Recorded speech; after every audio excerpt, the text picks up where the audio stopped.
വളരെ വൈകിട്ടാണ് ഞാൻ ഈ ഡൊമിനിക് എന്ന മൂവി കാണുന്നത്. സൈലൻ്റായിട്ട് അങ്ങനെ പോകുന്നൊരു ത്രില്ലർ മൂവി. ഡൊമിനിക് എന്ന മമ്മൂട്ടി ഏകദേശം ഇപ്പോൾ 74 വയസ്സിൽ അദ്ദേഹം എത്തിയിട്ടുണ്ട്.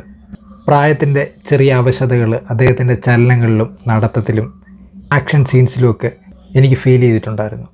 പക്ഷേ ഈ പടത്തിൽ അദ്ദേഹം പഴയതിനും സുന്ദരനായിരിക്കുകയും ചെയ്യുന്നുണ്ട്.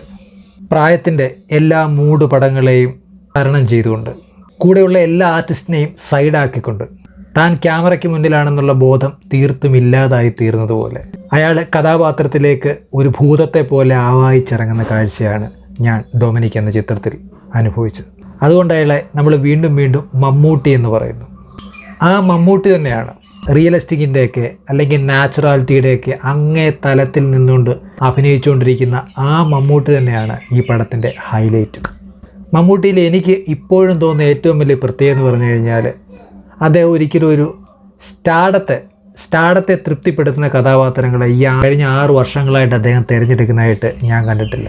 അദ്ദേഹം തിരഞ്ഞെടുക്കുന്ന കഥാപാത്രങ്ങൾ അത്രയും അദ്ദേഹം എന്ന നടനെ എന്തെങ്കിലും ചെയ്യാനുള്ള കാര്യങ്ങളായിട്ടാണ് എനിക്ക് തോന്നിയിട്ടുള്ളത്. ഈ അടുത്തിറങ്ങിയ റോഷാക്ക്, പുഴുവ്, കണ്ണൂർ സ്ക്വാഡ്, ഭ്രമയുഗം, ഇപ്പോൾ ഈ ഡൊമിനിക്കും അദ്ദേഹം ഞെട്ടിച്ചുകൊണ്ടിരിക്കുകയാണ്.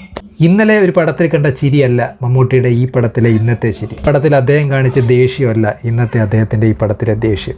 മമ്മൂട്ടി എവിടെയോ ഒരിടത്ത് പറയുന്ന പോലെ, ഞാനൊരു ബോൺ ആക്ടറൊന്നുമല്ല, ഞാൻ എന്നിലെ നടനെ ഇങ്ങനെ ഉരുക്കി അല്ലെങ്കിൽ തേച്ച് മിനുക്കി എടുത്തുകൊണ്ടിരിക്കുന്ന ഒരാൾ മാത്രമാണ്.